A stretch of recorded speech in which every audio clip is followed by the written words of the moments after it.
Hello, everyone. Welcome to the training today. It's called Patient Advocacy and Digital Transformation, Why and How. I'm Jennifer Lannon. I'm Director of Patient Advocacy and Partnerships at Alira Health. We are still missing some participants. People are just trickling in, so we're going to wait maybe 30 seconds or so for folks to continue joining. So just hold tight.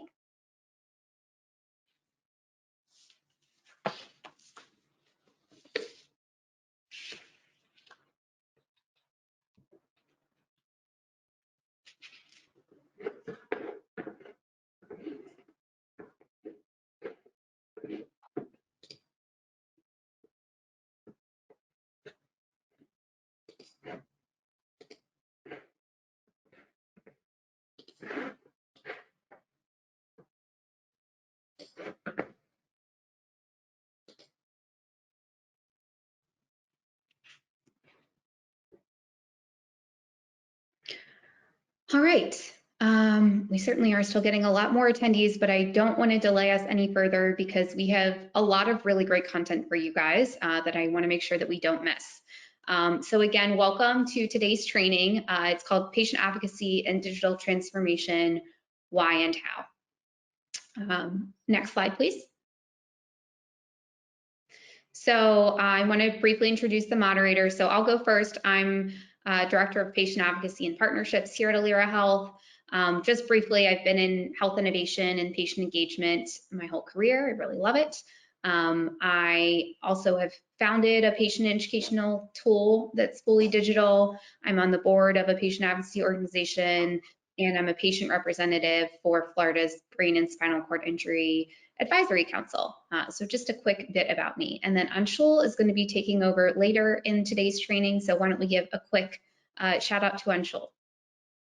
Sure, thanks, Jenny. Hello, everybody. Thanks for joining today's session. Like Jenny mentioned, my name is Anshul. I'm the co-moderator with Jennifer today. I'm also the Associate Director for Patient Advocacy and Patient Support Programs at Alira Health. And my role is tailored to understand the challenges faced by advocacy organizations, identify where they are in their digital journey and where they want to be in the near term. And then really recommend strategies that sort of work best for patient care and research goals, both by identifying the right mix of digital tools and also through advisory and consulting services. Awesome. Thanks. So Anshul will fade into the background, but he'll come back for about halfway through the session. So if we can go to the next slide. So just a few kind of housekeeping items before we get started today. We have 3 sessions today. They're each going to be about 25 to 30 minutes of speaking and then about 10 minutes for questions and answers. All of our participants today are muted, so we won't be hearing anything verbally from you, but there is a questions feature in the GoToWebinar that you can use to ask us questions in written format. Please do, because we've allotted a lot of time to answer your questions, and we're really looking forward to kind of orienting as much of this towards your specific questions as we can. You can send the questions at any time. We're going to collect them as we go. And so, I'll be monitoring them as each of our speakers goes, and then I'll be the one to address them, kind of prompt them for the speakers at the end of their sessions during the Q&A. This is also being recorded. Again, you're not being shown visually or we're not hearing your audio, so nothing will be recorded from your side. But we wanted to make sure you knew this because you're going to get a follow-up with a link to the recording in case you want to watch it yourself, review it, or if you want to share it with anyone else. And then also, finally, Alira Health, we're the organizers here. There are materials in the handout section of the webinar tool that you can kind of peruse at your leisure to learn more about Alira Health. For now, let's go to the next slide, and I'll just get a quick overview of who we are and why we're doing this. So at Alira Health, we do support both in data and tech-enabled services for both life sciences companies on the kind of industry or sponsor side, but then also with advocacy organizations. And so Anshul and I, in our roles, have the pleasure of working with some really fantastic patient advocacy partners where we get to help them kind of evaluate what their digital strategy looks like, how they're doing there, and how we can help with our digital solutions. I also just want to point out that across Alira Health as an organization, even when we work with our life science sponsors, patients are really at the center of what we do, as you can see in this graphic here. And so our partnerships with advocacy organizations are critical to the success of every different practice area within Alira. So we value those partnerships very greatly. Next slide.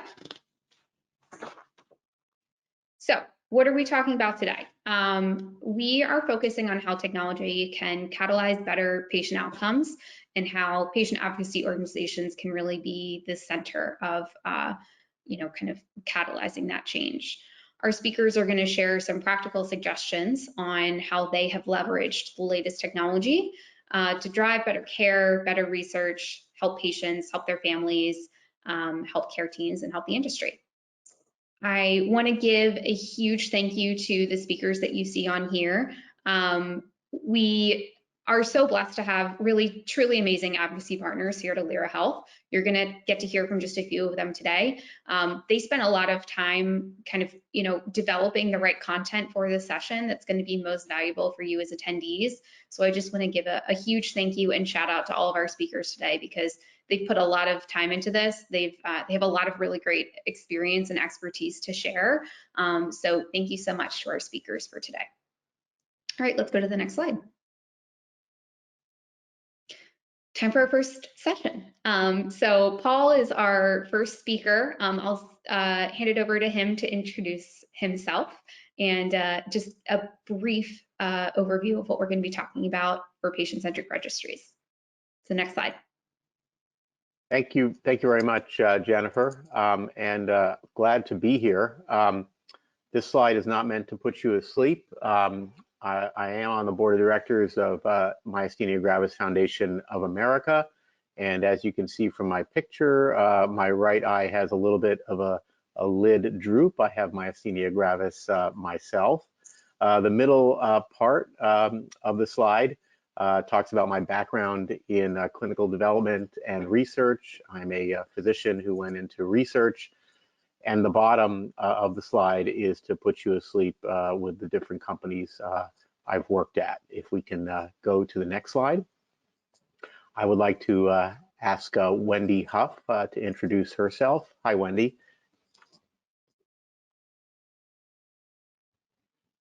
Hello everyone. I am Wendy, thanks Paul. I'm Wendy Huff. I'm the Vice President of Programs and Clinical Care with the Myasthenia Gravis Foundation of America.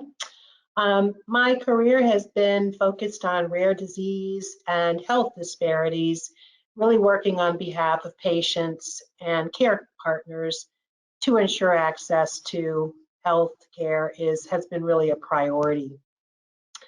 At the MGFA, I'm responsible for programming of our primary modalities through education, research, and advocacy for our patient community. I also oversee the patient registry, and I too am a rare disease patient. So it's great to be with you today. Really looking forward to our time together. Awesome. Thank you both. Before we kick it over to you guys and before I fade into the background, we do have a quick audience poll that I just want to make sure we bring up and guide our audience to completion. So if we can bring up the poll. So the poll is, how comfortable are you with setting up a next generation patient registry? We want you to select on the scale from 1, not at all comfortable, I have no idea what I'm doing, which is totally fine. You can totally answer that. And then the maximum you can do is 5, which is totally comfortable. I've got this, can do it in my sleep. So please select where you're feeling now so that we can kind of get a pulse on how the audience feels about registries.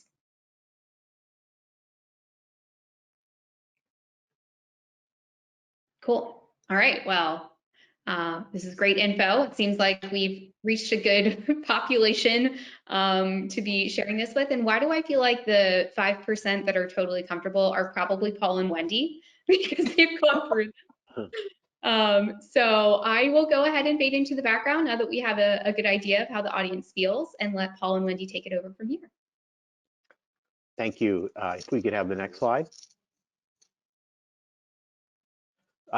In this slide, this is the basic outline of the presentation today. We'll talk about what a registry is, challenges for advocacy organizations, and what are the components that make a registry good enough for the use of these organizations, and how MGFA was involved in the process of designing our next generation registry. And we'll talk about decision points and business case, and how we can improve the registry for all stakeholders that it is supposed to serve. If we could go to the next slide.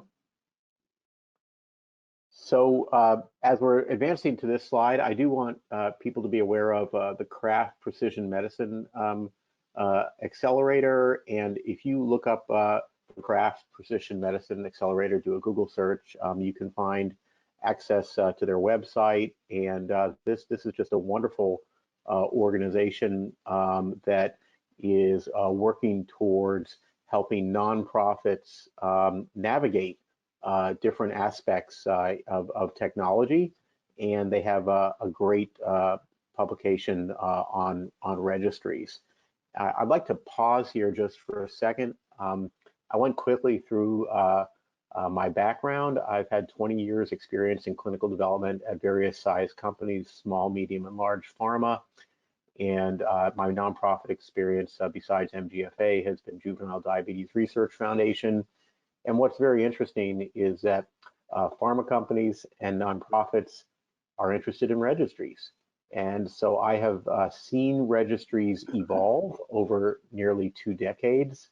And I have also been involved in registry assessments or ideas or strategies that didn't always work.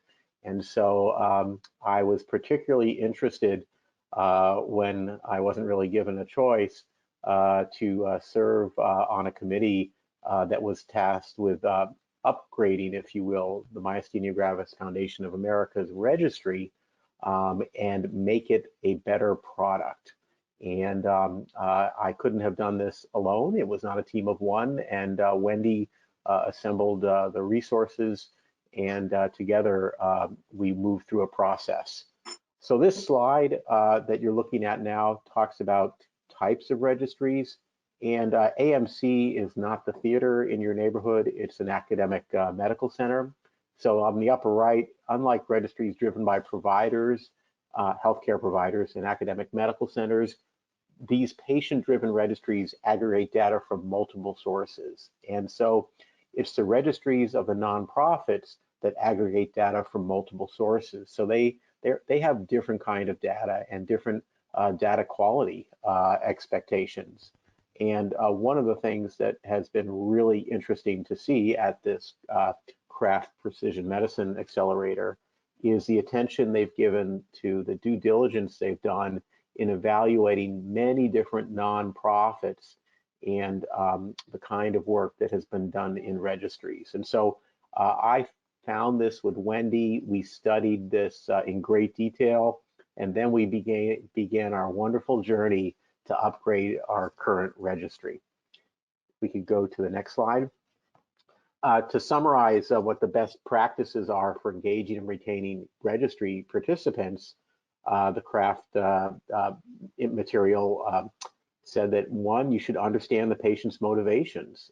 This seems obvious, but it's not always designed into registries. And the key for a registry is engaging and retaining participants. The worst thing probably is to have someone register, never complete a survey, or just complete one survey and never come back. And the second point here is to create powerful, relevant messaging. The registry itself needs to message in this day and age with people having handheld devices and apps. It just can't be a survey that is filled out and then no feedback to the participant for a long period of time. It should have valuable visual data. The way I understood this is I really want our registry to provide feedback on how things have changed, almost like a Peloton dashboard, if you will, showing how you've done with your exercise. And the registry should provide a very good end-to-end experience. And the experience has to be broader than just answering the questions. Otherwise, it's not going to be, quote, sticky, and people are not going to remain engaged in it. And one of the great untapped potentials of our previous registry is that you're able to build a community within the registry. And this is something that many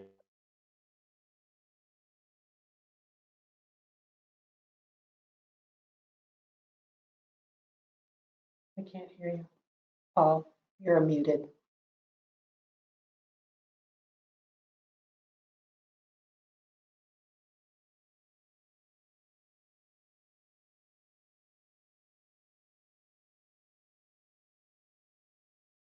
I think Paul's trying to get connected again, but he was speaking about, the last point was about building a community.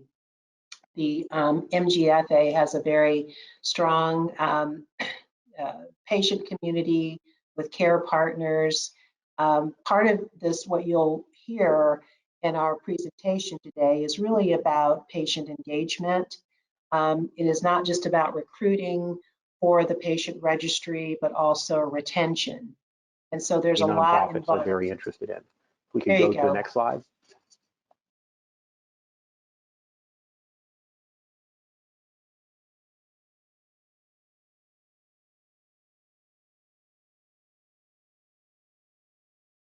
Paul, we aren't able to see your camera or hear you at this moment.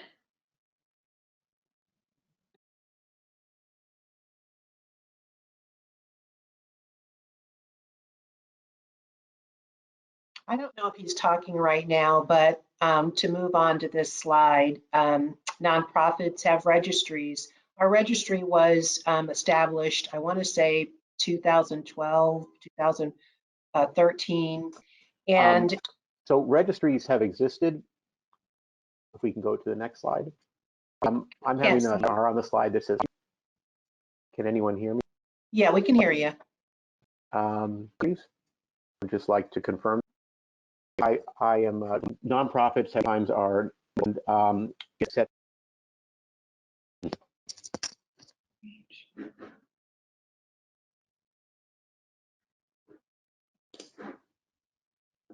Hey everyone, Hello. sorry for technical difficulties. Wendy, can you hear me?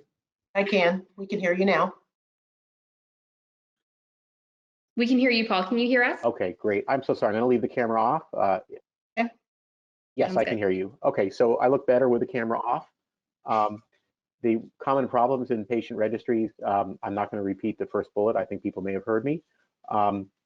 What we need to understand is the current technology has advanced from when most registries were started about a decade ago, and that the desire now is for nonprofits to move forward with respect to digital transformation, and many of the current registries that nonprofits have are essentially Excel spreadsheets, and they can't fully embrace the attributes that were in the CRAFT initiative that I went over earlier. If we can go to the next slide. Thank you. Common challenges in patient registries is that the registry is not good enough, and that people wonder about the added burden and the evaluation of different technologies that are in the mix. And so registries are evolving, and how can a nonprofit that typically does not have a large staff be on top of all the technical innovations? And the second bullet is a transition of this point, that due to technology being intimidating to both the nonprofit employees and some board members, there may be a hesitation to embrace going forward with a new generation registry. And that this infrastructure gap can be a barrier for technology solutions which do currently exist. And so I'm going to hopefully be able to make people be comfortable with embracing what is new. If we can go to the next slide. Thank you. The MG registry is a self-reported survey of participants. It was established in 2011. The first participants enrolled in 2013. So it took 2 years from when it was established, and people are surveyed twice a year. There are approximately 3,300 participants in the registry, which is 5.5% of what is believed to be the myasthenia gravis population in the US. That's actually pretty good representation. The type 1 diabetes exchange registry has about 0.8% of the type 1 diabetes population. Now, we can do better. MGFA has a goal to enroll more people in the registry, but compared to other diseases, we're doing pretty well. Our previous registry was administered and the database was hosted at the University of Alabama. And so when we decided to move forward, we issued a request for proposals for the next generation of the registry. And I hope, I want to confirm, Wendy, are you able to hear me now? I can. All right, great. Because we're making a commitment. We actually have a redacted RFP that if you request it, we would send it out for people who are interested in seeing what our RFP looked like as you consider the request for proposal process. This request for proposal process is familiar to almost everyone on the call, I'm sure. And we had people who had experience with the process from academic research. I had experience from other nonprofit work and also from the pharma industry. And so between these various kinds of RFPs, we were able to develop an RFP that we were comfortable with. If we can go to the next slide. So what did this process look like? The craft due diligence in September of 2021 was part of phase 1. So we performed due diligence of benchmark organizations and also potential partners like Alira Health. We defined the deliverables of our next generation registry. This second bullet is really important. In order to write the RFP, you have to know what are the deliverables you want from your registry. And clearly the registry can't do everything for everybody, but you have to start somewhere and define the deliverables. We presented a prioritized list of deliverables to the board and got buy-in. And then I wanted to make clear that this was not a commitment by the board to fund all the deliverables. So then we developed the RFP and we sent it to potential registry partners. That was phase 2. We had a separate predefined phase, which was review and award. So the people who were involved in phase 2, that group completed its work, and then a new group was formed with a few of the old members, few of the members from the previous group that reviewed and made the award recommendation to our board. So the proposals were reviewed, there was a recommendation made as a second bullet, and then the budget and deliverables were confirmed. And we actually did go through an exercise where we had a base case, upside, and downside for the number, for the income that the registry could bring in. And I'll go over how the registry could actually bring in income, because the newer registry would be more expensive than the current registry. And the question is, how do we pay for it? We did have a letter of intent executed, and then we began the transition of the registry data from the University of Alabama to Alira Health, where who was awarded the registry. And happy to note that the registry was operational in time for a summer update, and the updates occur twice a year to the registry, summer and winter. If we can go to the next slide. I talk a lot about deliverables. What are the deliverables? All right, so this slide I think is a really good summary of what we had and what we have. So under current MG registry, that's the old registry, you only see 3 yeses. It's a semi-annual self-reported questionnaire. That's the first row. The second row is that you can also have one-time questions from academic or industry researchers added to these twice-a-year surveys. And the third row states what the output was of the registry in its previous life, and that was academic or industry projects. Academic projects were, by definition, publications, and industry projects were sometimes for publication, but more frequently were for internal decision-making by the pharma partners. What I do want to stress is that the analysis of the data was performed by the University of Alabama. The data was not given to the pharma companies or the academic researchers. The University of Alabama performed the analysis, and then tables, listings, and figures were produced, and then reports were generated, or the TLFs, the tables, listings, and figures, were incorporated into publications. That's the same model we're moving forward with the registry now that it's at home with Alira. Alira will perform the analysis, and the data will be HIPAA compliant, and that the data itself, the raw data, will not be shared with the pharmaceutical companies or the academic researchers. What are the new attributes of the registry? Myasthenia Gravis Foundation has a MyMG mobile app, and we are exploring whether it can be linked or integrated with the app. One point of view is you can never have too many apps. So if it can't be fully integrated, that's okay.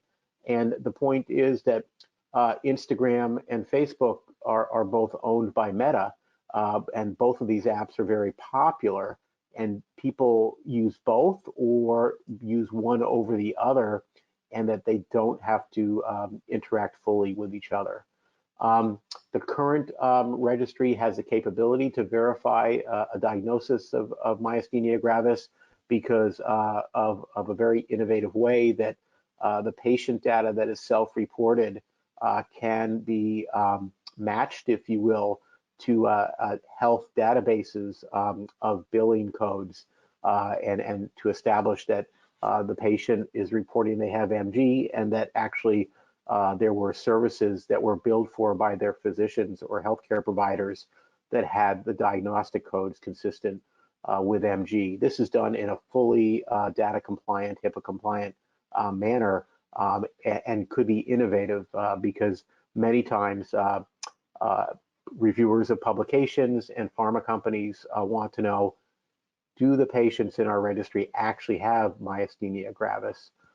Is it possible that some people may not have it? The next generation of the registry has app-based functionality so that data can be entered from a handheld device or a computer workstation. In the previous iteration, it was just from essentially access to a website, so a workstation. In the new registry, participants can opt in so that their healthcare provider can have access to their data in a HIPAA compliant manner, and the data could be pushed to their healthcare provider. That's just a phenomenal attribute that can be activated. Participants can opt in to be contacted for participation in research panels. So a patient panel, let's say a pharmaceutical company wants to interview women aged 25 to 45 who have a particular subtype of MG. The registry can be assessed with respect to who these people are.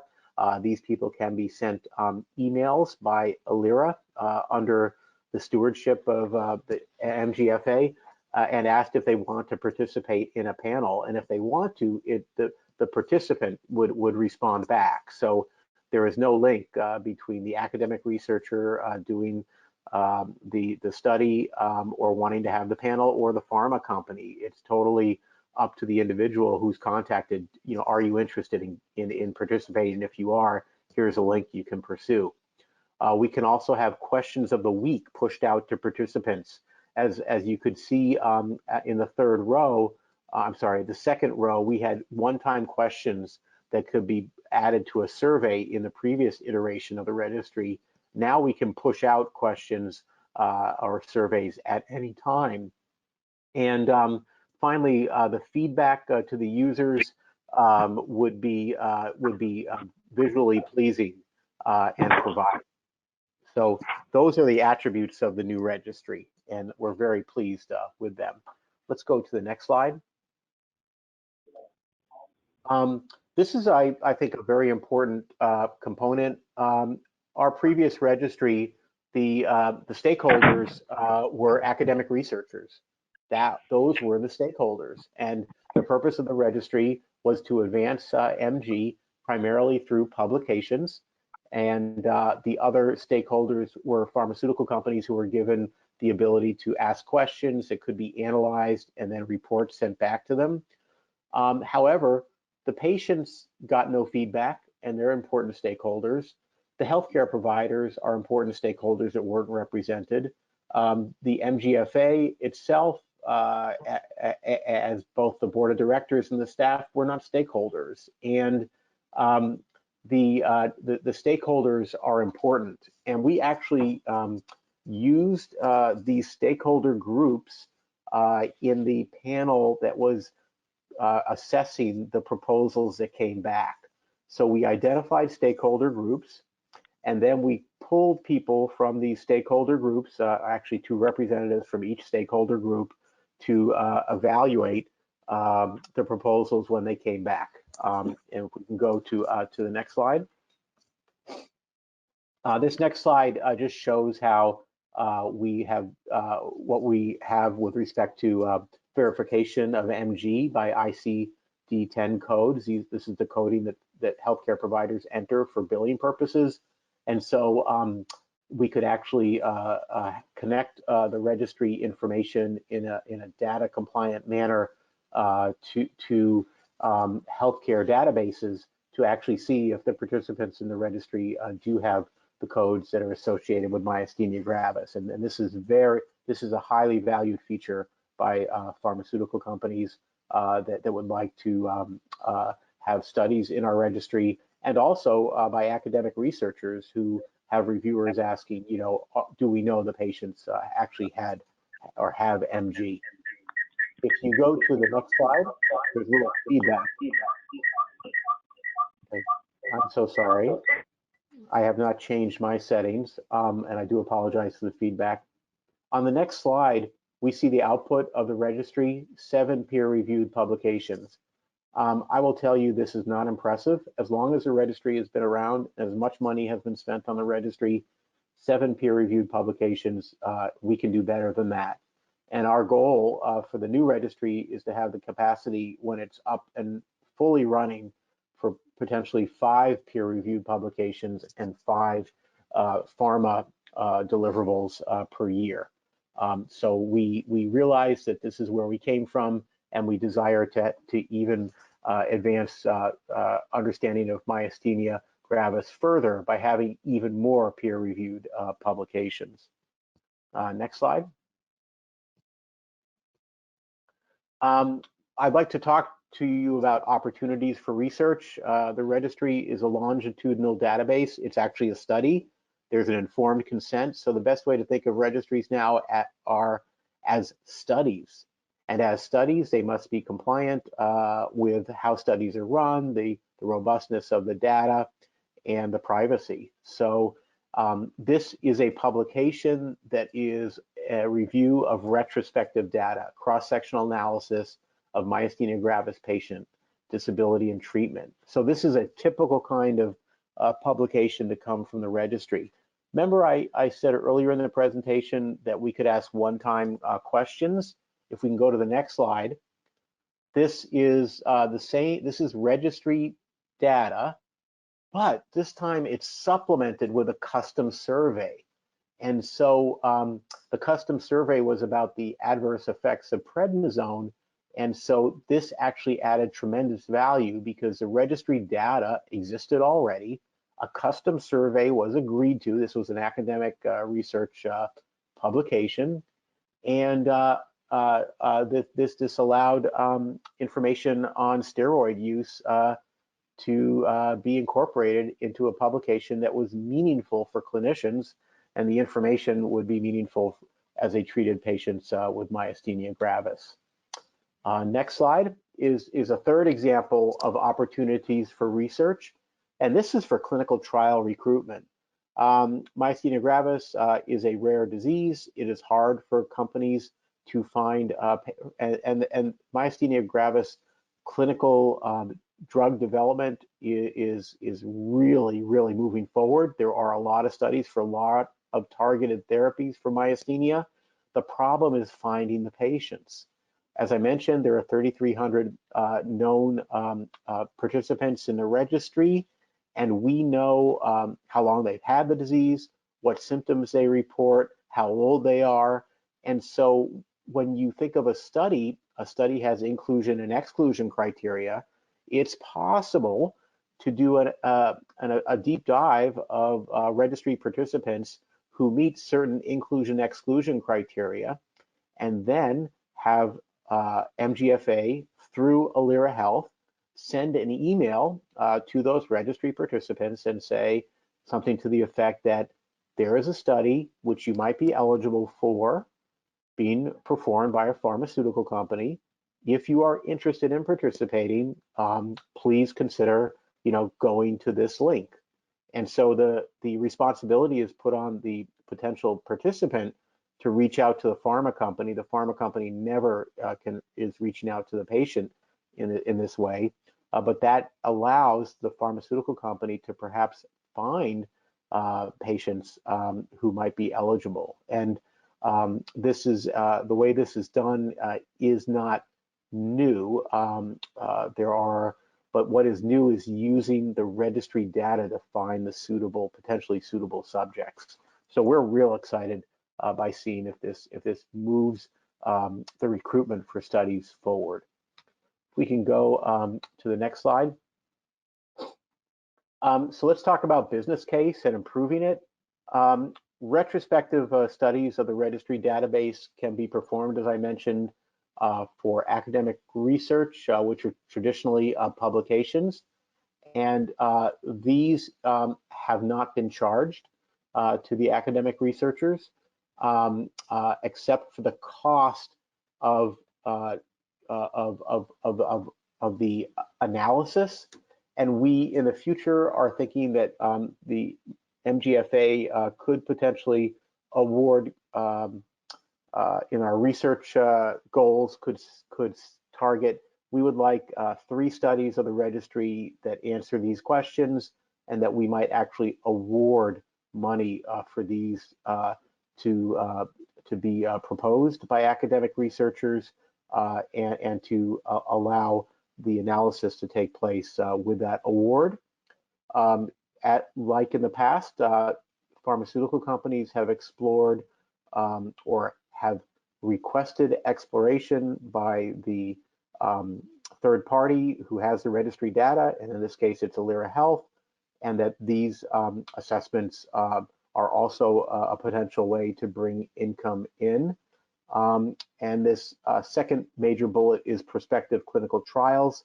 This is a new way that was not part of the old registry, and I just explained how patients might be found that were eligible for clinical trials. And what's really neat is that you have their baseline data going back for many years in many cases within the registry, and then if they decide to participate in a trial, that the past data would be part of what is assessed, part of inclusion exclusion, and that even the trial data could be entered into the registry in a way that was compliant with data standards. The third bullet states an obvious fact.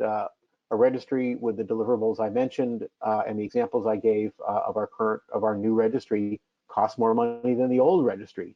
And so there has to be a business case where some of that increased cost is offset by income. And the first 2 main bullets do describe the potential sources of income.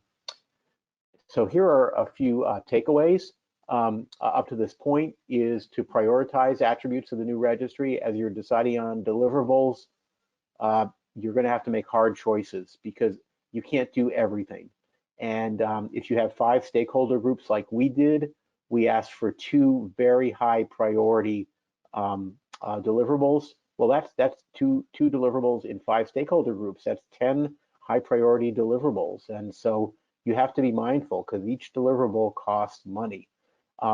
We did use a scorecard to evaluate the RFPs, and the use of a scorecard is known in pharmaceutical research and is part of the CRO selection process.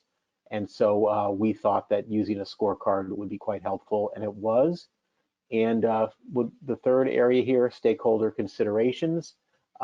When you update your registry, involve stakeholders. And so we were very, very cognizant of involving people other than only academic researchers. We brought in patients, MGFA itself, and pharma. The academic researchers continue to be served by the new registry. They were the main customers of the old registry.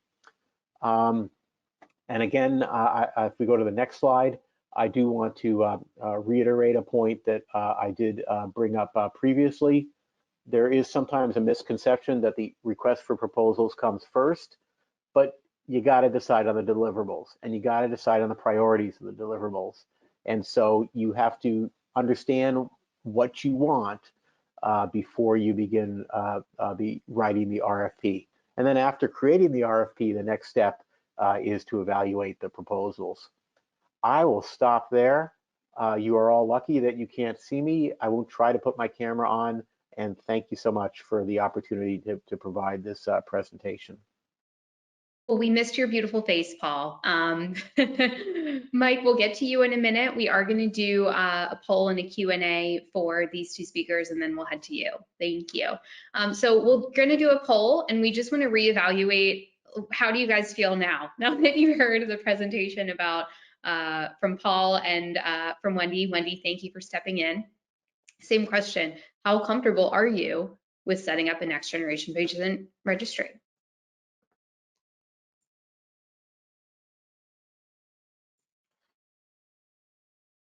I'm seeing the responses come in and liking what I'm seeing so far. We'll give it a few more seconds.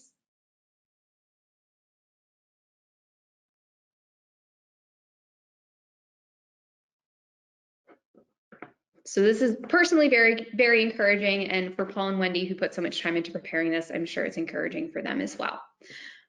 So now we're going to go to a few questions that we had from the audience. I think this is a very common question from advocacy organizations. How did you find pharma companies that were interested in your registry data? Wendy, you want to take this one? Oh, Olga, can you unmute Wendy?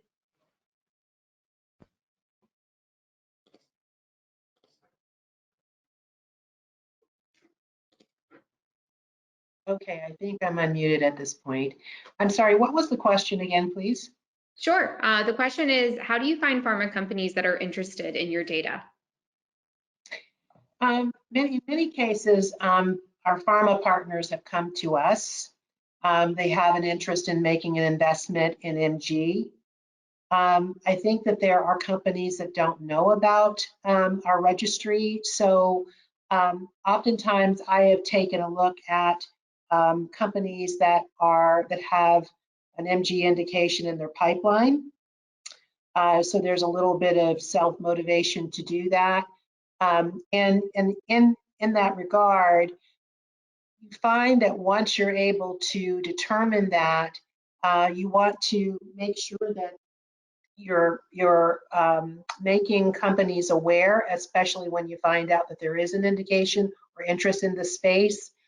And more times than not, companies are in a place where they might want to launch a clinical trial or they want more patient input. And that has really been a very serious and I think consistent engagement tool, because we can help pharmas with their research goals.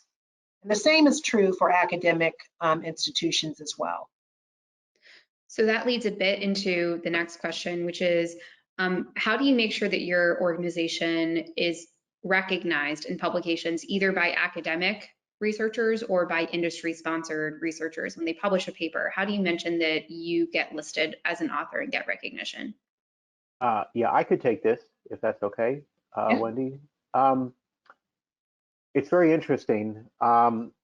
We have inserted into agreements with academic researchers and pharma companies that MGFA would be able to review anything before it went to publication. And then there's also will be, if there wasn't in the past, wording in agreements that language provided by MGFA will be used to describe the registry. It's typically just a couple of sentences.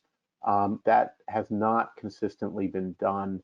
There are some publications that had a very good description of the registry.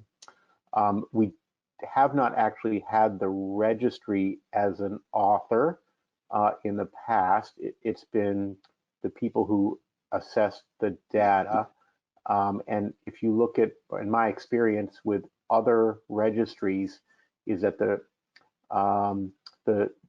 registry is cited as a source, and there may be people who are at the nonprofit who are authors, but that the registry itself is not listed as an author. I hope I answered that question adequately.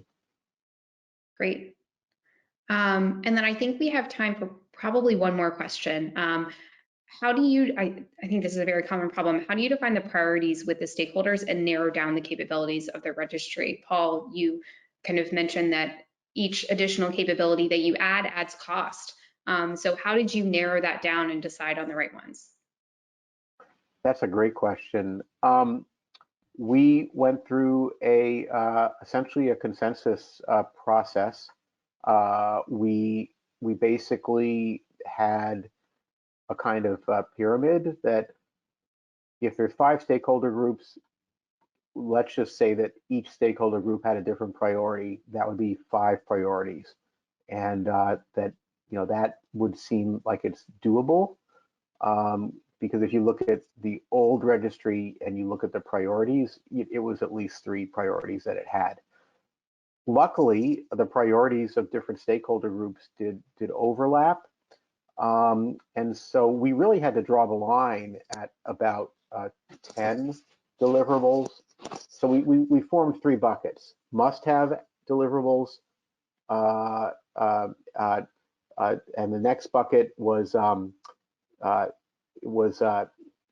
nice to have but not required, and yes, and the third bucket was everything else. And so based on how much money was awarded by the board, and also how much the different deliverables cost, and we negotiated with the various people who submitted proposals, we were able to design a registry with a certain amount of attributes. But the registry is a living organism, if you will, because in its current iteration, we can add or take away attributes in a way that is quite efficient. So we're not necessarily locked in stone, but we started with something. We'll evaluate, are the priorities we picked the right ones, and are they at the right cost? Is the value what we thought? And we will reassess if we need to add or subtract some priorities in a future iteration. Perfect. Thank you guys so much for your input today, your presentation. I know Anshul and I have talked to so many other advocacy organizations that are at various stages of wanting to start their first registry, knowing that they, kind of need to revamp theirs and not quite knowing where to start. So I know that this has been really valuable for a lot of folks in the audience. So thank you guys so much for your time. Paul, we really missed seeing your face.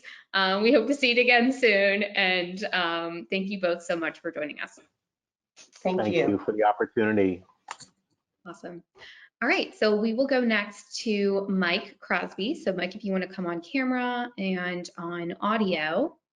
Oh, we saw you for a second. Perfect. Hi Hey, there. Mike. Hi, Jane. So we can go to the next slide. And Mike, you want to just give us a bit of a background about yourself, and then we're going to do a quick after that before you officially started. Sure, yeah, this is a very timely subject, and thank you for your time and everybody's attention today. My background is I was in the U.S. Navy for about 26 years. I flew F-14s and F-18s, Naval Academy graduate for the class of 1983. In 2015, after retirement, I was actually at the Phoenix VA with all of my health care, and I was diagnosed with prostate cancer. And during that journey, I actually stepped out to get my first treatment, but then since then I've gone back in and I've had 2 recurrences. So I am a patient and an advocate at the same time. And that's one of our things that we try to preach is that, one of our goals in starting this organization has been to educate men about this disease state, and not just VAs. We focus on the veteran population, and I'll give you some statistics around why we do that. But it's also been to advocate for yourself and understand that your health is your responsibility. You'll see some shocking numbers and some statements here that we'll give out today. So it's twofold. One is to talk about software, but then also to give everybody a little background as to why we think this is important and why this technology is very helpful and very necessary, and it's been lacking in this disease space for decades. It's never been there. There's nothing else out there except what Alira Health and the old self-care catalysts and ourselves have put together. So as a result of my journey, I formed a company, a nonprofit called Veterans Prostate Cancer Awareness. And out of that journey, really the bottom line is education and communication with your physicians, as well as raising awareness for the disease and looking at new technologies and how we can implement them into this disease space. The scope of the issue is there's about 500,000 vets living today with the disease in the VA with prostate cancer. About 16,000 of those are metastatic form of the disease, and we see about 15,000 new cases every year, and that's gone up from 12,000 in 2019. So we are raising money and donations really to support our education and outreach.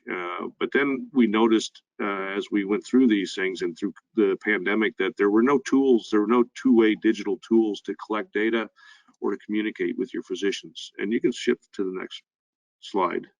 So we'll actually do a quick poll if you don't mind, Mike. We want to kind of a pulse from the audience. So go ahead and initiate the poll, please, Olga. Okay, there you go. Yeah, so we want to know what is the biggest problem, if you had to pick one, that your patient population currently faces, from medication adherence and symptom tracking, connecting with loved ones, peers, and coaches for support, being directed to the right patient education materials and at the right time, being monitored remotely by their healthcare providers so that they can intervene.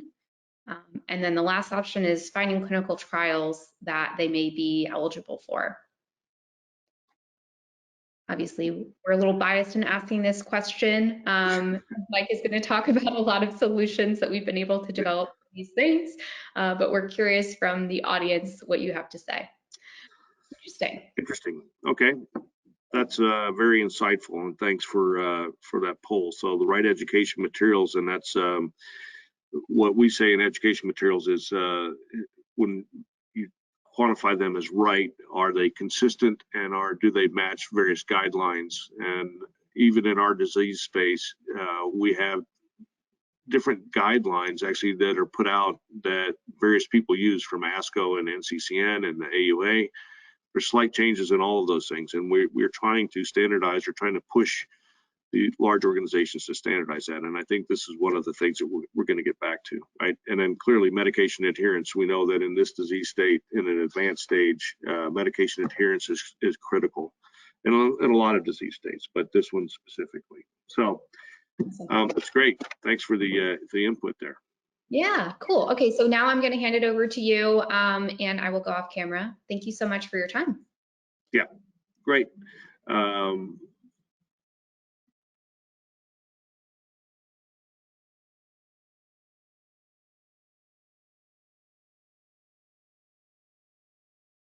Mike, you are muted. I'm back. There you go. Sure. So what? Here's a top level. What we want to try to accomplish today is what is veterans prostate cancer awareness? How can we partner, or you clinicians partner with us? Also, the understanding of the from the patient's perspective of how better to take control of your disease state and actually ask for what you need, or better communicate in real time and in a I think at a higher level with the physicians that are trying to treat you. And I think there's a big gap there that needs to be addressed. Also, how to leverage and optimize these digital health tools that have been put together. We've even talked to the point now where we've offered some of these tools, which we'll talk briefly about, into suicidal ideation and the intervention of suicidal attempts and that sort of thing, which is critical to the VA, as we all know. We're still seeing about 22 of those a day, which is not acceptable. The other is touch on how a simple digital health tool, and I'll emphasize simple because we can give everybody, all of Microsoft and they're never going to use it, right? This has got to be something that our view when we started this is it has to be sort of the digital tool. Looking at our demographics, we're not young guys, we're typically older generation, and it has to be like the Cricket digital tool, and something that people are going to not be afraid of and be willing to use, and that they feel that there's actually value to their time and their effort in putting this together. And then why validated library is important, because I think we've touched on that before, the presentation before, and Paul did a really good job of registries and that sort of thing. And I think we all know the more data that we can get and standardized data and understand where that data came from, the better outcomes that we can actually provide. So next slide.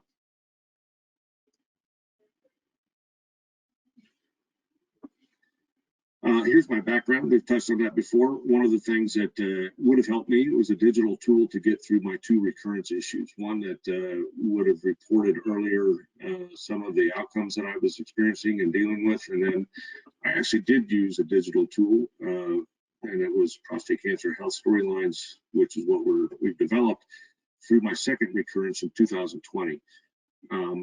This tool actually helped me to report, even to myself and one of my physicians who had it as well and was in my circle of support and connection point, a lot of side effects that I was experiencing from the medication. And it wasn't physical side effects, it was mental side effects, which were what I would call chemically induced depression. And while it was noticed, found out, really reported by my family members, it was me reporting these things through this tool as to how we intervened and actually changed the medications around, and everything kind of came back. And once we got off of that, everything went away. Next. And so this is a review of our basically our mission statement is to promote prostate cancer awareness focus on the active military and veteran populations, which there's about 19 million of us in the United States right now, and really educate a veteran on the proper care and treatment alternatives that they have, and really take control of their own health and realize that their health is their responsibility, and a smarter patient is going to be, we think, a more survivable patient. And then lastly is to promote the latest technologies. And we are all, I think, believers. Many of us are come from the defense industry, or we've been exposed to a lot of technology. So it's a pretty easy uptake in our general population of these new technologies. So next. Here's the figures. Here's what's going on in the prostate cancer landscape in the United States. You can see that a man is dying from prostate cancer every 15 minutes, and we're seeing about 268,000 will be reported this year in 2022 diagnosis of new cases in the country. It's still the 2nd leading cause of death in the male population right now. Next. Some recent data has come out. A lot of us military aviators and some epidemiology studies have been done that are showing that former military aviators are at about a 200% higher incidence rate of the disease of prostate cancer specifically than the general population. We think we know why, but we're actually entering into a study, which we'll talk about in a minute, to actually find out why. And we've partnered with some of the best people, I think, in the world to look at this. But it's a DNA analysis, a retrospective analysis, to actually figure out why we're all getting this cancer and what's causing it. Also, there's a number of studies that have come out both the VA and internationally around suicide rates. And what we're seeing is men with urological disorders are about 5 times higher in suicide ideation than the general population. It doesn't say much for the male species, but what it is that we're pretty weak when it comes to those issues between our knees and our belly buttons. And we need to be able to talk about this. We're really trying to push the population or the medical industry into having and almost over prescribing mental health providers when you give a guy a diagnosis of cancer. And I can't emphasize that enough, is that men need to be able to talk, and they need to have those resources and be told how to get those resources. Next. So in the VA specifically, what is prostate cancer? You can see it's a big issue. As I mentioned, I gave you the numbers already. With about 500,000 men in the VA with prostate cancer and 16,000 of them and a metastatic disease. Studies out UCLA, we think it's probably a little bit suspect or a little bit low on the estimate range of $200,000 per year for a high-risk prostate cancer patient's care. And that's considering all chemotherapies, anything else that they're doing. It's a pretty comprehensive cost, but even at that cost, times 16,000 men in the VA, it's costing the VA over $3 billion just to care for guys with metastatic prostate cancer. That's 16,000 people. That's a big number when we start looking at integrated healthcare issues. It doesn't count anybody that's low risk or intermediate risk prostate cancer. So these issues are things that are maybe starting to get the attention of Congress and also of leadership in the VA, and hopefully across the healthcare landscape. I mean, we need to pay attention to some of the specialty care and the cost of it that's going on. Next slide. So this is a slide that hopefully everybody will raise an eyebrow or two. So we've done some analysis with the American Cancer Society, and this is where these numbers come from. We were all in agreement that as of July of this year, prostate cancer number of diagnoses in the United States has surpassed breast cancer diagnosis. And that trend is going to continue. We also know that in probably about 7 or 8 years, the projections are showing that prostate cancer deaths will actually exceed breast cancer deaths. Now, what is this telling us? It's not a bash against breast cancer. It's nothing against it. I think it's, they've done an incredible job of raising awareness, and that's what we are trying to match. We're also trying to push on Congress and other funding sources to match the research funding that's available for this disease state. It should be on parity with breast cancer. Hence, these are the numbers that show and prove that why we should be on parity with breast cancer.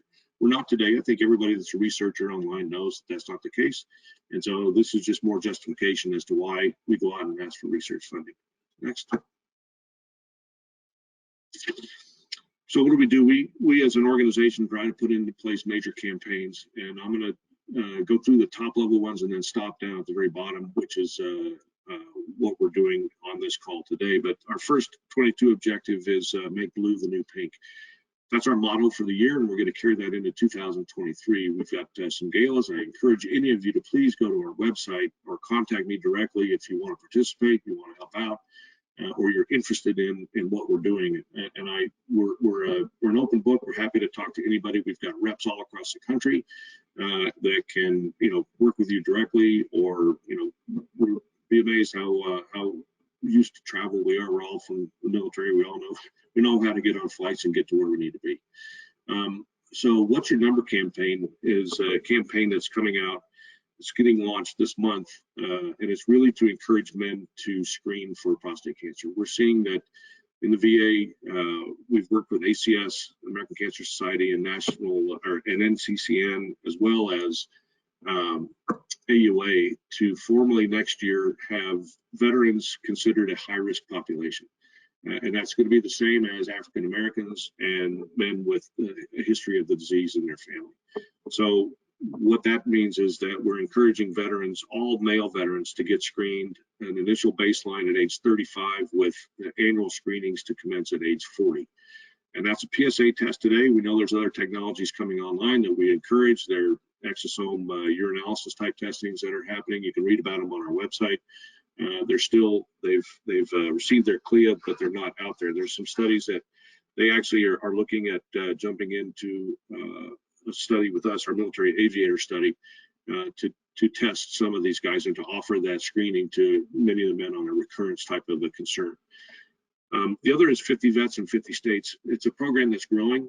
Every Tuesday, the last Tuesday of every month, we have an online call like this, a webinar, or it's actually a Zoom call. The format is us, first of all, telling you what we're doing in about 5 minutes, what we're doing for the next month. Then we have Congress come on. We've had Congressman Neil Dunn. We've had Senator Tester and others come on, the actual senators, not their staff, and talk about what they're doing on Capitol Hill for prostate cancer and for veterans healthcare in general.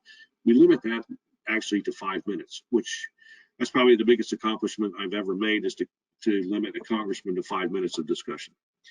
So then we've also joined in a study that we're going to use our software in, and we're recruiting right now a cohort of 1,000 former military aviators that have prostate cancer, that have been diagnosed and treated with prostate cancer. And the reason why is that we wanted a clear cohort that had been diagnosed and treated, and now we can go back and have all their EMR data, all their military service data, all their air flight and flight record data, and then also their DNA, both genomic and somatic. And then from all of that information, the key is to have that in this huge database that's going to be able to help provide some answers, or at least look at some consistencies of mutations, DNA breakage issues, all sorts of things that go on. And we've got some people a lot smarter than me that can give you the details on that whole thing.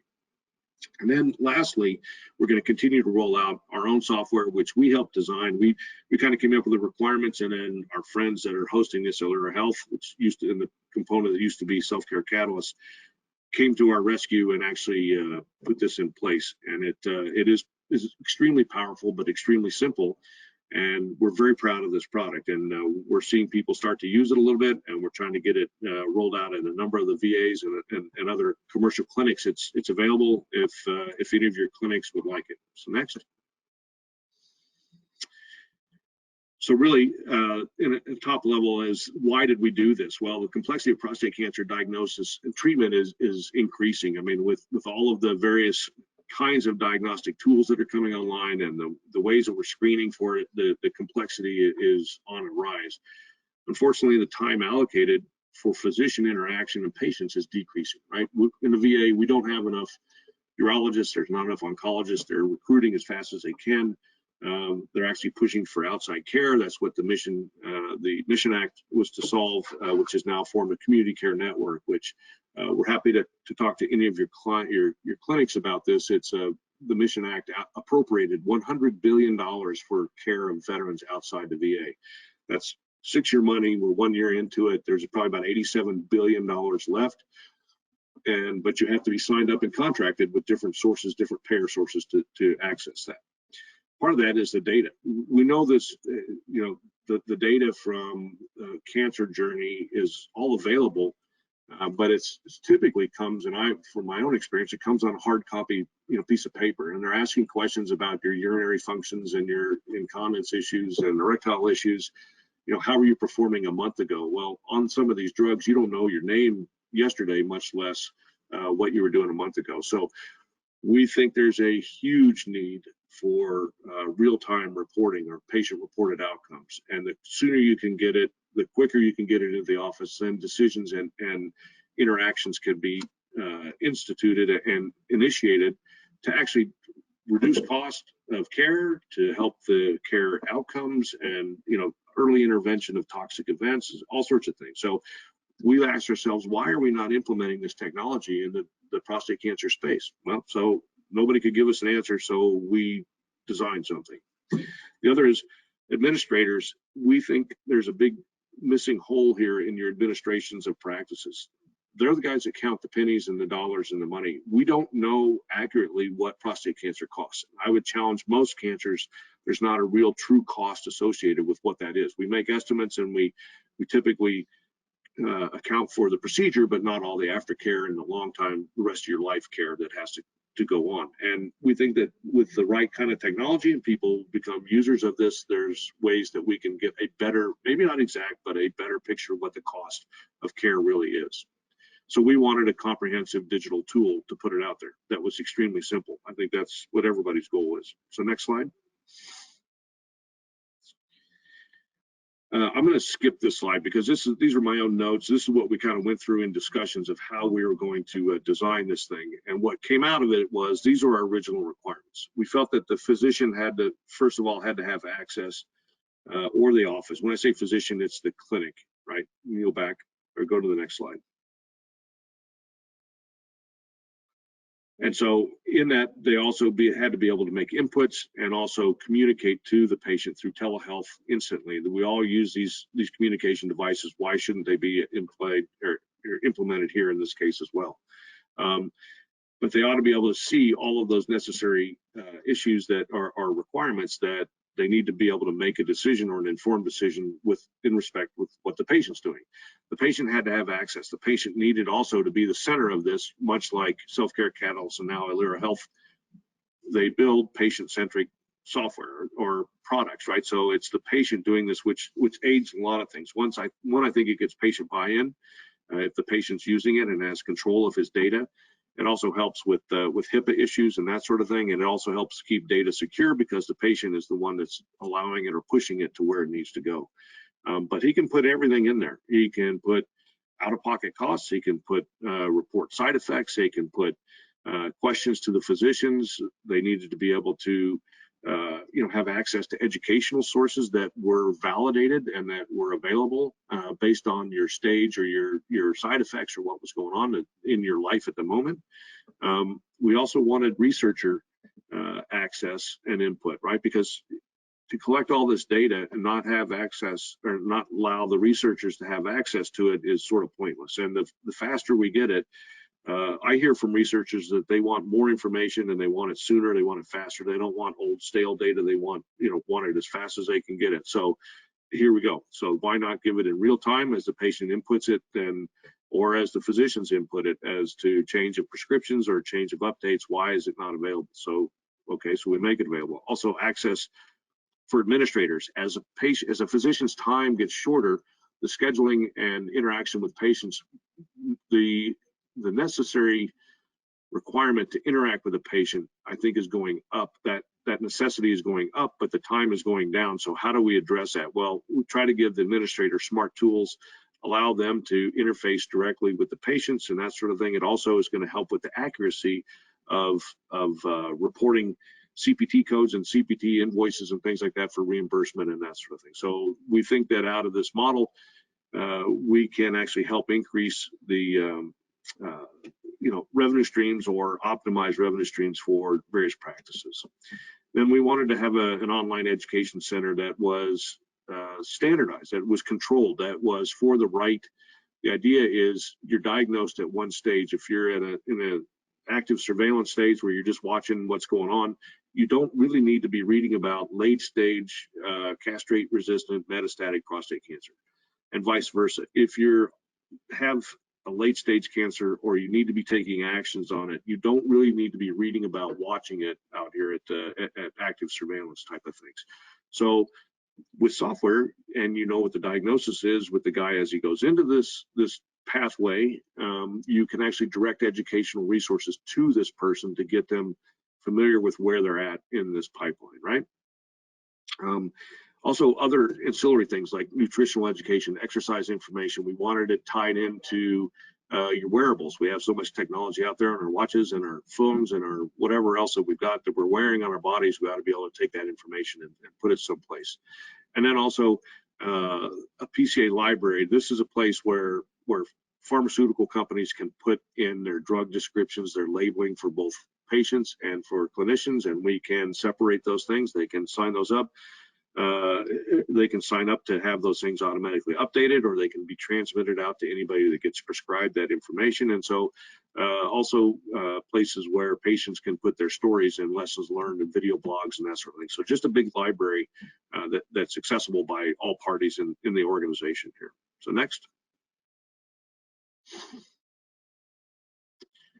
And data. Obviously, we know that data is big data is key to, I think, solving a lot of these disease states. And I really do believe that after talking to some of these DNA researchers and some of the genomic guys that are really looking at these massive amounts of information, but they're finding just that one kernel. It could be the one little critical kernel that they find that helps us to cure this disease, you know, in vitro or whatever. So I mean, who knows what we're going to find. This data is critical. The VHA has a ton of data on prostate cancer specifically. It's called the Vinci database. We know, we work with the people that manage that quite a bit.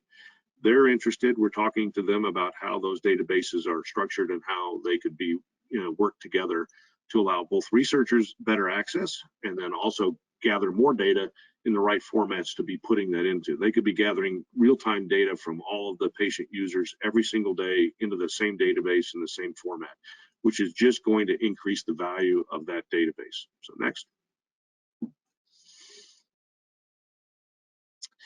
So partnerships, right? So we formed a partnership with Self-Care Catalyst, which is now acquired by Alira Health. And what this says is that we kind of are a nonprofit. We came up with good ideas. We got a lot of patients that are in there. We know what we want. We know what we're willing to report and how to report it, what we think is important. We also have a medical advisory committee that's staffed by some of the best in prostate cancer care. Neil Shore for one, Matt Reddig is another, Dr. Golam Baranji, Isla Garraway are all on our staff. We've got some of the best oncology nursing staff on there as well.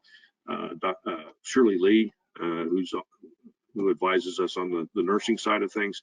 It's a great combination because I think Alira has learned a lot from our staff as to what the customer really wants. And the customer, we consider ourselves as the patient, right? The patient's the end customer.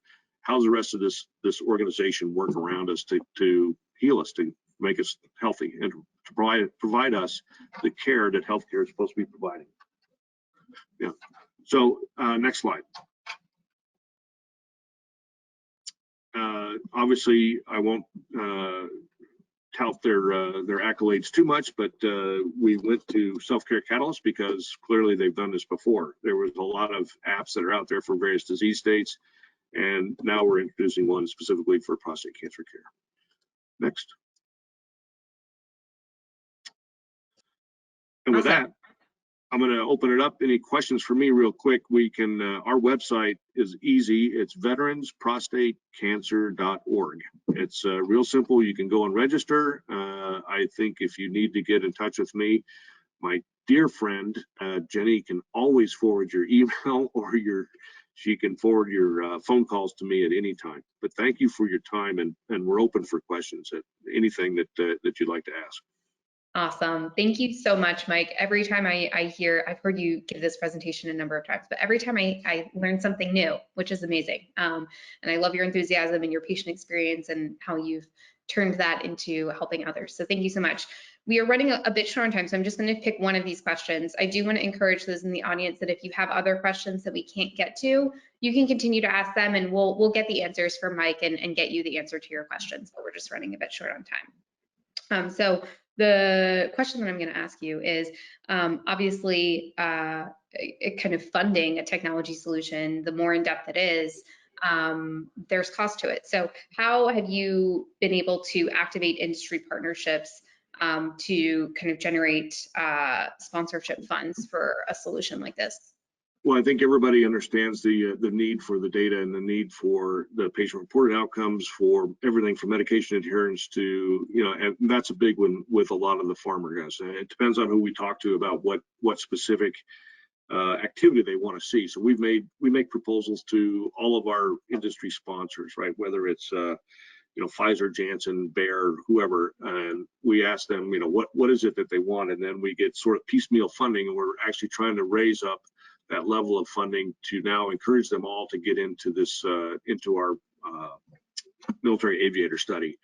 We're putting together a package of about $6 million for that.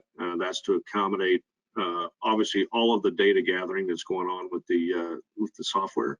It's also to care for all of the DNA sequencing that has to go on, and all of the other research requirements that everybody knows has to happen from an administrative point of view.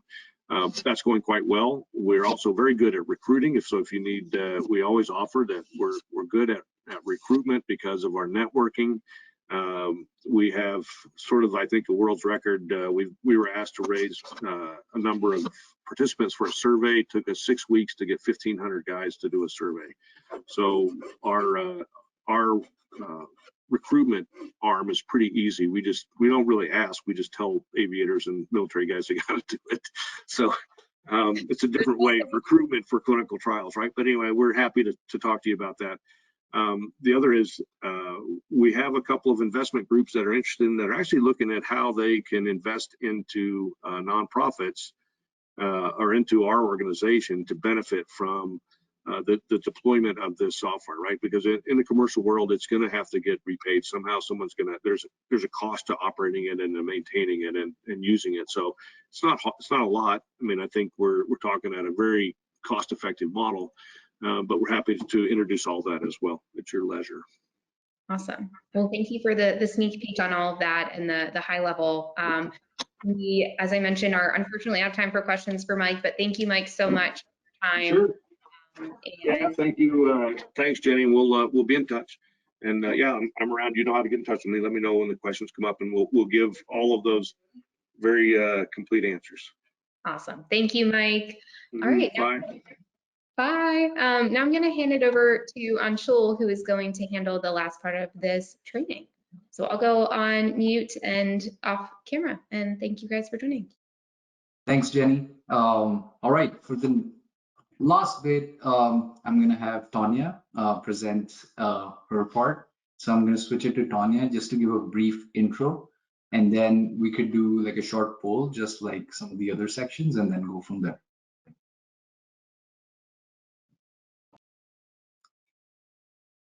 Great. Good afternoon to everyone. Thank you again to Anshul for the ability to be with you guys today. I understand we're a little tight on time, so I'll just dive in. I think that it really is, it's not about me, so I appreciate the overview of my background, but bottom line is I am a patient advocate. I'm a mom and have been leading Allergy and Asthma Network, a patient advocacy organization that's been in existence since 1985. I've been leading for the last 10 years. And in my work in allergy, asthma, it also has given me the opportunity to serve at a global level on global guidelines, as well as an umbrella organization with 85 patient advocacy groups in this space. And so I'm not going to spend a ton of time about the network or about GAP or about myself, because I really want to share with you this really cool project that we have employed and worked on, or deployed and worked on over the last couple of years, that is driving significant improvement of life using digital health and telehealth, tech and touch in the space of creating health equity in allergy and asthma. So if we could just move on to the next slide. Sure. Before that, I just want to like quickly ask a question. So I'm going to take help from Olga, if you can run a poll. So what is the biggest challenge to getting life sciences industry support for your research projects? We just want to hear from the audience on what they think.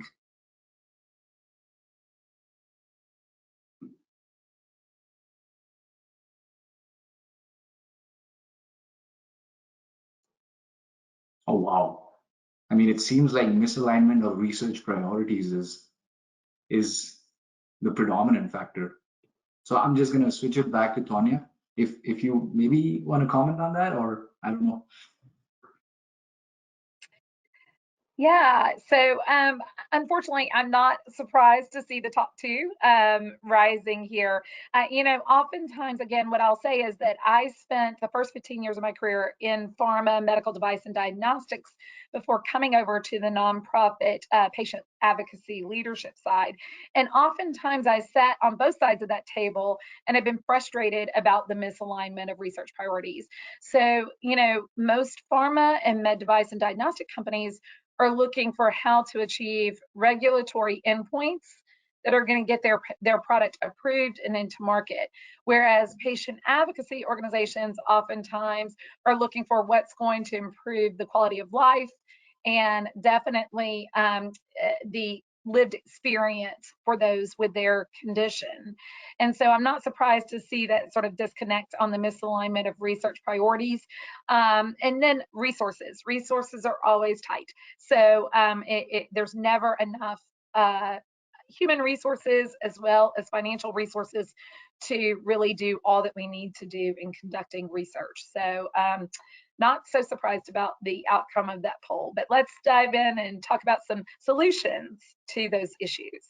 Perfect. So I'll just switch the slide and I'll turn off my camera and pick it up at the questions toward the end. Okay. Great. So here's what we're going to cover in our time together today. A little bit about AAM, but not much at all. As I said, we don't want to spend the bulk of our time there. We're going to talk more about tech plus touch and how to really have that complete picture of patient advocacy organizations in the realm of digital health and telehealth. We're going to talk about the value of coaching and the way we've used asthma storylines from Alira Health. And then also the integration of patient monitoring tools. Remote patient monitoring is getting a lot of attention these days, and we'll tell a little bit about our experience with that over the last couple of years before talking about how do you get this work funded and how do we partner effectively with pharma and life sciences to do that. And then I think the bottom line is the power of data. We all know that data-driven digital technology is a catalyst. It's an accelerator in this space of getting the right treatment to the right patient at the right time and getting better outcomes. But how do we do that to make sure that we can generate the funds, have the resources, and achieve the goals of our mission while also, supporting families in their journey?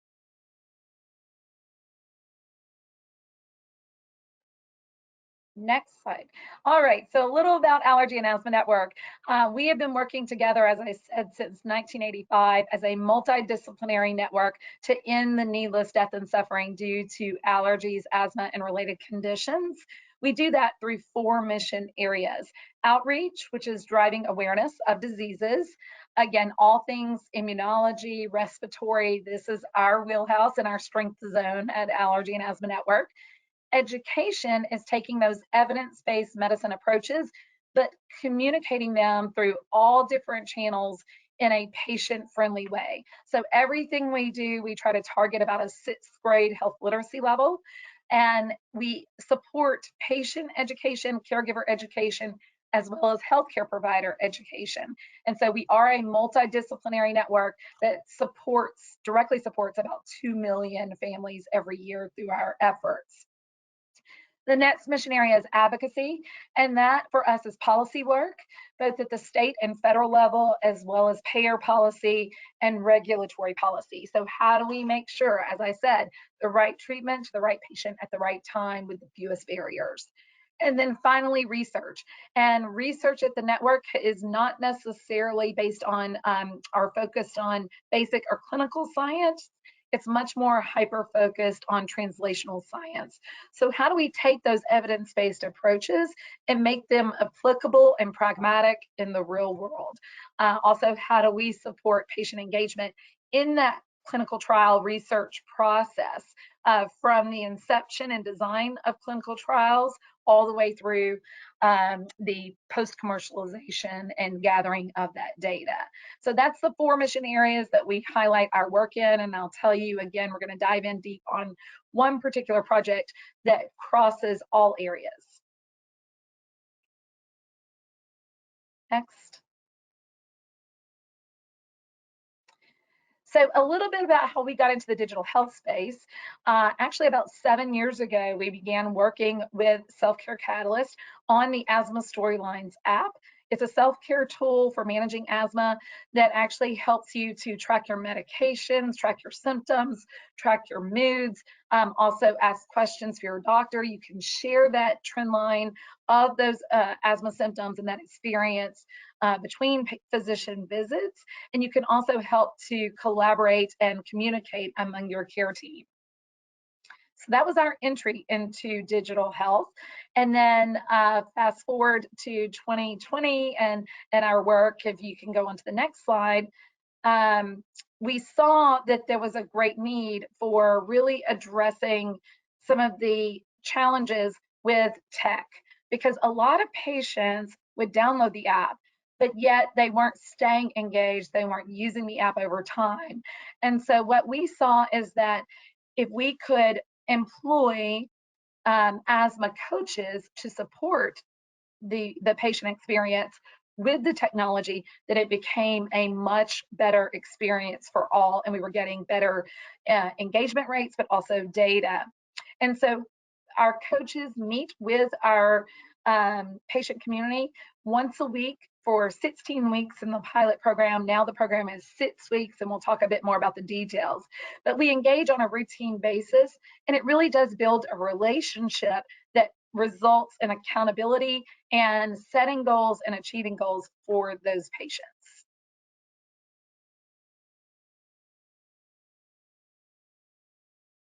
Next, please. So again, I think there may be some network connection difficulties. I'm getting a little message, so hopefully you all can still hear me. I'm not too choppy. But the Asthma Storylines really is a library of different patient monitoring tools that is now in coordination with that coach program. And what it has done is actually transform the value to our stakeholders, and we've been able to generate a lot of financial support for this program.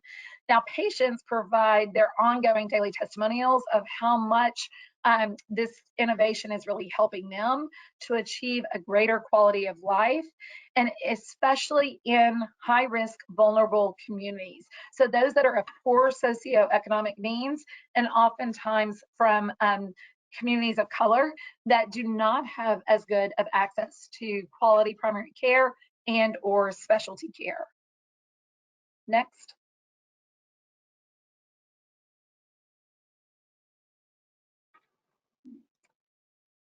So how did we go about getting support for this? The project's name is called Not One More Life, and it is a project that actually had been around for about 20 years. We have been partnering with African American churches, with high-risk communities, and providing asthma education and screening over the course of those years. So when COVID hit, what we decided to do is to take this community-based program and pivot to help support what we were hearing from our community concerns about COVID. And so there was a lot of misinformation, a lot of mistrust from those communities.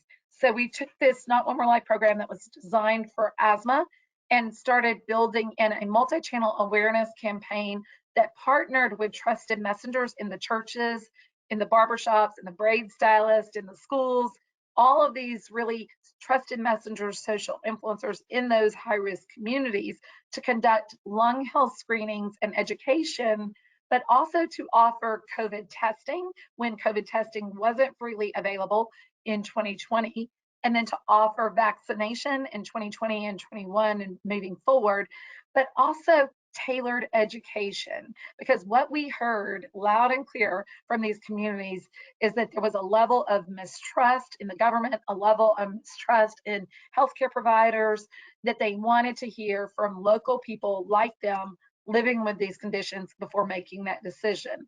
So we also in the program ensured that we had things like access to food to address food insecurity, access to medication for those who couldn't afford their medications, and access to quality primary care and specialty care, because over half of these high-risk populations did not have access or an established relationship with a great primary care provider. So when we addressed that unmet need, it really did lead us to then building out the program and the strategic framework that you see here. Our aim was to be the best in the space at partnering to address health inequities and increase access to important health information and screenings for those who could be at risk, greater risk from complications due to COVID. And so we launched this national program. Again, it was piloted in Atlanta, Georgia, and then has moved beyond that. It started out with 3 core strategic priorities and pillars of driving community engagement, expanding healthcare access, and accelerating that digital innovation.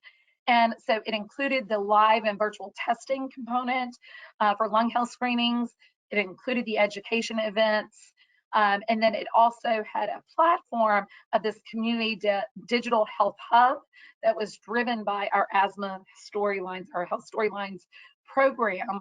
And then we did our telehealth visits in support, that tech plus touch approach to really help drive the outcomes for the high risk community.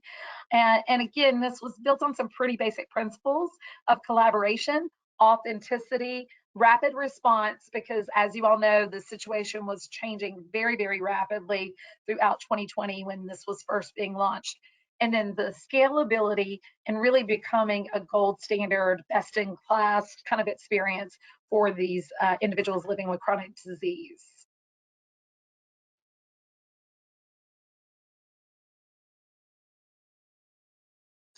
So that multi-channel engagement piece, we conducted those in-person events that, as I said before, really we have a lot of testimonials, photos, videos of people talking about the difference of just having people in their community, meeting them in their journey where they were living.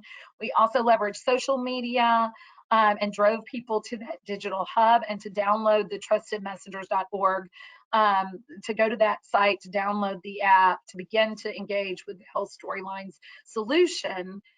We did that through our newsletter, through traditional media, through social influencers. And then, as I said, that digital hub really was the place for us to tell the entire story. And so that's where we housed all of our project resources, and also where we encourage people to engage with the app.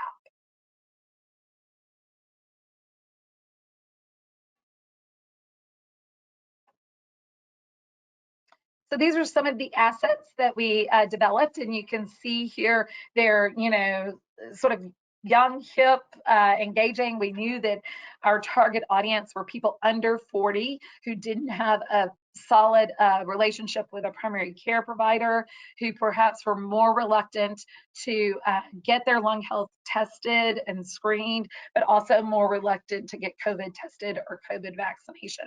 And so we did have giveaways, we had incentives to get people out, to get people engaged, and to get them to engage across the digital hub as well as the live events.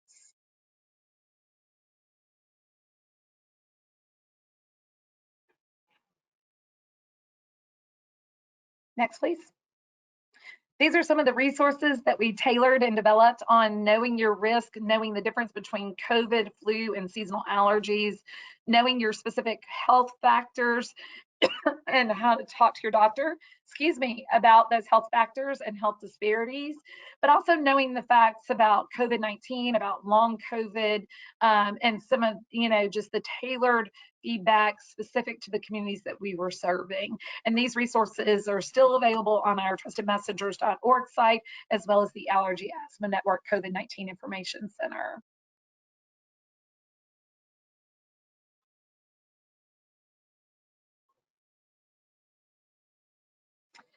So this gives you a picture of that community health hub and the way we built out the program.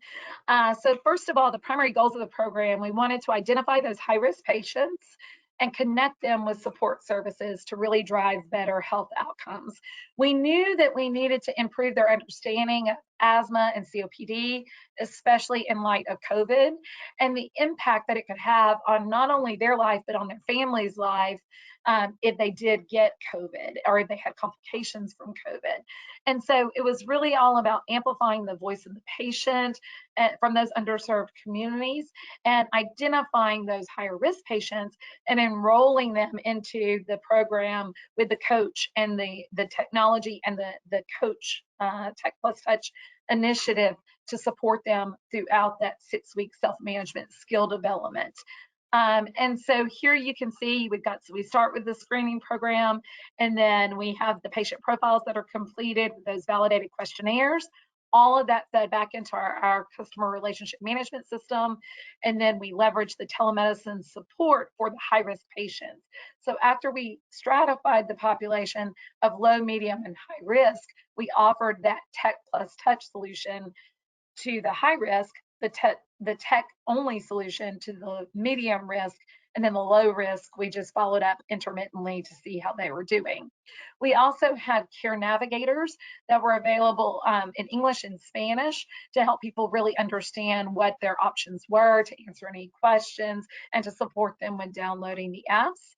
We offered health education, so we pushed health education messages through the technology solution and gathered that real world data on symptoms, medication use, moods, comorbidities, and then also use that to encourage them to participate and be aware of clinical trials and registries, specifically for asthma and COVID-19.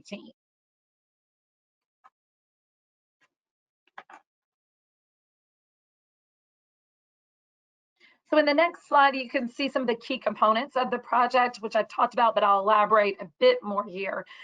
So again, it was originally in the pilot program, a 16-week self-management skill development program that had been validated specifically for minorities living with asthma.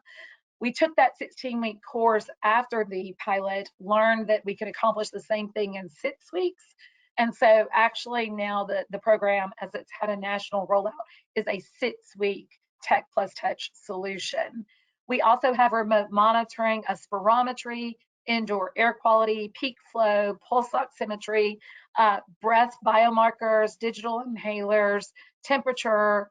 All of those things were integrated into the program where the coach had all of that data each and every week that they met with the patient, with the individual living with the condition. And then we offered our patient learning pathways, which is a virtual education program, video-based, low literacy, 5 minutes on diagnosis, treatment, management, different topics that were relevant to patients during the program. And then we, as I said before, did have incentives for achieving short-term and long-term goals. So every single patient was engaged in shared decision-making to determine what their goal was and how we, with the technology and the personal touch of a coach, could help them achieve those goals. And then we did have follow-ups at 6 months and at the end of a year. And again, you can see how patients would engage through the awareness campaign, our trusted messengers, or those in-person programs, and then move through that process. Ultimately, we're looking at, again, how do we engage both providers on the top side and create those centers of excellence with this technology and this program, as well as patients on the lower half of that image there.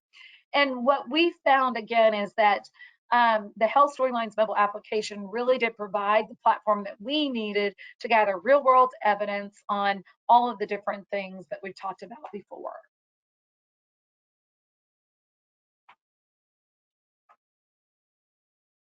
Next slide. So here we go. This again is a little bit more about the background, the solution. In the pilot program, we had more than 1,200 patients screened. We had 72 high-risk patients enrolled. It was about 50% of the eligible patients that chose to come into the program. So they met the criteria, but about half chose to come into the program and complete the program. We did have, again, those diverse minority populations primarily, but everyone was of poor socioeconomic status. And we used synced devices that have passive collection of data and that push patient education messaging in order to really achieve and improve the outcomes that we wanted.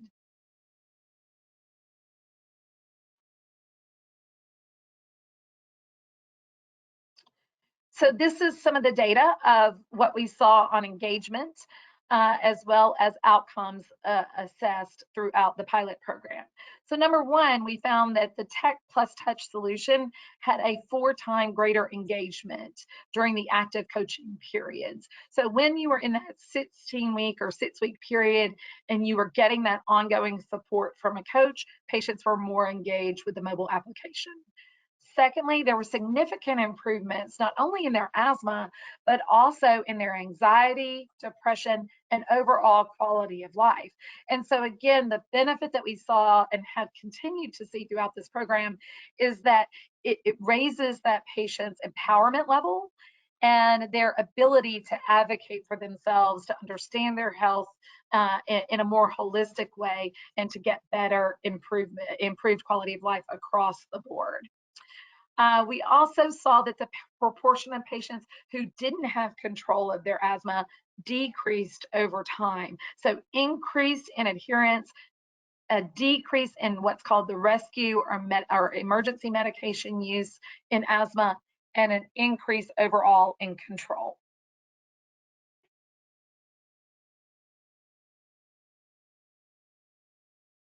So here are some of the numbers of the program in 2021 and 2022. So in 2021, we had 5 cities with 12 live events. We screened about 3,000 people, vaccinated over 500, enrolled over 200 in our telehealth program, 108 completed the 6 weeks, and we had 78 currently enrolled at the time that the slide was initially developed in 2021. And in 2022, our expansion efforts have led to 10 cities, over 20 live events. We're getting closer to that 10,000 screened and educated mark, and over 1,000 people vaccinated with even their second, third, fourth boosters. And then also are enrolling over 1,000. We've had over 1,000 enrolled in our telehealth follow-up, and we should have about 750 complete by the end of the program. And again, along the bottom, you can see some of those outcomes that have been recognized: a decrease in symptom days, a decrease in rescue medication use, increase in quality of life, increase in lung function, and overall a self-reported greater than 90% satisfaction rate with the effectiveness of the program. And that is direct, from the individuals that have participated. The overall satisfaction of the technology plus the touch solution has been exceedingly high.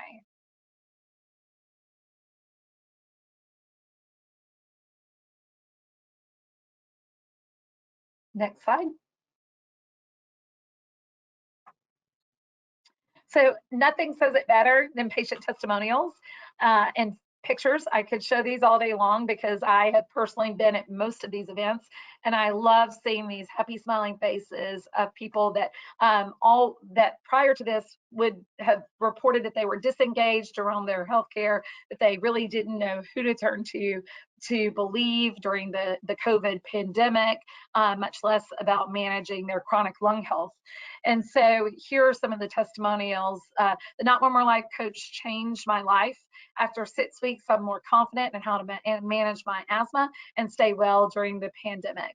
I was confused about who, what, when, where, why when it comes to COVID vaccines and treatments. Thank you for helping to inform me and to protect our community. Thank you for truly listening and caring about my concerns. I now understand my risk factors and why vaccination is important for me. And then I think that the last statement here really encapsulates our Trusted Messenger program. And it's from a participant who says, "Trust is earned, not freely given. Your commitment to our community is real, and I am grateful." And I think that, again, it's these kind of real patient voices that resonate with me and have absolutely driven us to continue to expand the program. Anshul, anything else? That's awesome. Next slide. Yeah, so that's great. Maybe as we go into the question, I'll say just one other thing before, if I can. The thing about this is that we took our tech solution in the Asthma Storylines mobile application, which was very successful, and our patient population certainly was enjoying it and liking it. And we turned it into a full-blown solution to meet the need that we saw in the midst of the pandemic. I think that the Self-Care Catalyst team, which now is the Alira team, did an amazing job of coming alongside us, of being flexible, adaptable, and helping us to integrate all those remote patient monitoring tools in order to make this a real one-stop solution, where we're doing the telehealth visits, where we're having, you know, that data all there in a single dashboard that can help to really help build those self-management and empowerment skills over time. So again, I don't have to sell the benefits of Alira Health and Self-Care Catalyst, the health storylines. It certainly has sold itself to our patient community, but appreciate the opportunity to share our experience today. Well, thank you so much, Tanya. Those are really kind words. And honestly, thank you for that presentation. I hope everybody learned a lot of things. So just jumping on to the questions, I know that we got a few questions. So one of them is, what piece of advice would you give to, other advocacy organizations who aspire to, compete in similar programs that, that provide patient support and conduct research as well, right? Specifically with pharma. Yeah. Yeah. So here's what I will say. Never waste a good crisis. And so when you see a true crisis, issue, or need in your community, what I would say is respond to it and think about how, again, get that advisory group together, have that conversation with your patients, and learn from them. What do they want? We heard from ours right away. Like, we want quality information that's tailored to us, that's easy to use, that we can go about our life, because honestly, none of us want to be patients. We all just want to be people. And so, that's what led us to develop the program. It also is what sold it to pharma. So we had some established relationships in pharma, but when all of this was, really hitting the peak in March, April, and May of 2020, we went to our pharma partners and we said, okay, now is the time to put your money where your mouth is. Our community is in crisis. Our community is in need of an at-home solution to help them monitor their disease and develop their management skills, because all the offices were closed. They were trying to avoid the hospitals and the ERs. And so I think that it was that storytelling of being in the right place at the right moment, but also having, we already had the coaches trained on the platform. As far as the health storylines platform, we already had an idea of what remote monitoring tools would be beneficial. So we had kind of done our homework, if you will, to come to the table of that conversation. Now, the way this program is funded, no patient pays anything. It is 100% funded by pharma and individual donations. We do have a large corporate social responsibility grant, but that funding has been renewed now 3 years. So 2020, 2021, and 2022. And I think that in our case, it was having the idea, but then demonstrating the results, telling that, having the evaluation and the metrics, and demonstrating impact and results that have ultimately led to keeping it funded and keeping it going. Definitely. And then I guess the other question sort of dovetails well with the previous one is, what metrics, what metrics were these funders interested in, seeing, the pilot program? If you can probably talk a little bit about specifically about what really worked in your case. Yeah. So they wanted to see, number one, engagement, and that engagement translated into things like individuals actually showing up at live events and parking lots and, gymnasiums and large open air places all over Atlanta. And then secondly, they wanted to see that engagement there. They wanted to see the engagement at the digital health level. Could we do, digital marketing and targeted engagement across social channels to get patients using the tools? and into the program. Then they wanted to see, once they were engaged, were they staying engaged, right? What was the dropout rate? What was the completion rate of the program? They wanted to see that we were iteratively learning. I remember back in those early days, once a month having calls and saying, okay, here's the challenges we're facing. We don't know the answer. Who has ideas? And just really being very flexible and adaptable because it was moving so quickly. So having that honest conversation about we don't have all the answers. We, are doing our best, and we're trying all sorts of new routes to get people engaged and stay engaged.